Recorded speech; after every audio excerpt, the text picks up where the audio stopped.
anymore, but going straight to that small The place where we landed is Akpilat Island. We call that Mactan Island. Mactan Island.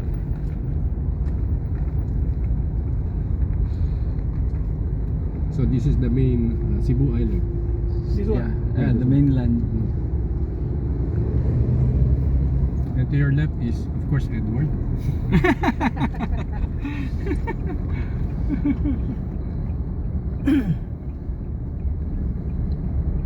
Traffic na yun. Mm.